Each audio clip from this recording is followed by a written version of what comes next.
Welcome everyone to another episode of Dino Times. I'm your guys' host, Dakota Morgan, coming to you from Phoenix, Arizona. Today we are talking about a really cool herbivore that has made an appearance actually in Jurassic World Chaos Theory, and one that I think deserves the recognition because boy oh boy, it is adorable. I mean, how can you not love it? We're going to be talking about the Pachyrhinosaurus. Now, Pachyrhinosaurus, of course, judging by the body and structure of the animal, you are going to be looking at an animal that is related to Triceratops because it is in the Ceratopsian family. Of course, that does mean it is a herbivore, but it does, of course, like I said, in the Ceratopsian family, and it derives from the late Cretaceous, North America. The name is Greek for thick-nosed lizard.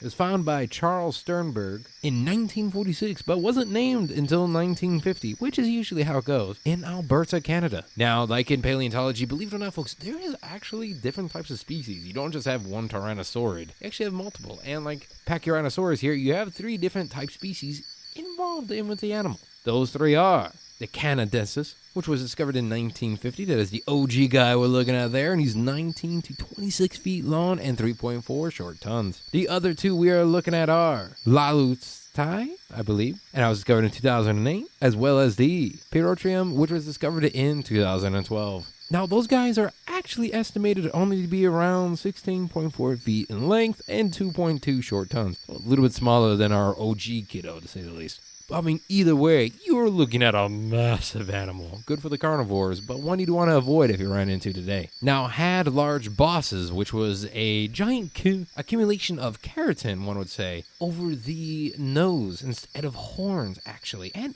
they were over the eyelids as well. That's what separates Pachyrhinosaurus from a lot of ceratopsian dinosaurs, is the fact that it had these bosses, accumulation of keratin, instead of horns, which still would be durable, and you wouldn't have to worry about it breaking off as much, considering the horns of a Triceratops could be bit down on and shattered or split off, like most ceratopsians. Instead, you had a blunt force trauma with the Pachyrhinosaurus. And like other ceratopsians, though, it had strong cheekbones in order to grind up and chew that vegetation of the prehistoric era. And that's a few facts about the Pachyrhinosaurus, an underrated ceratopsian that I'm officially glad made its debut in Prehistoric Planet, of course. It was in there.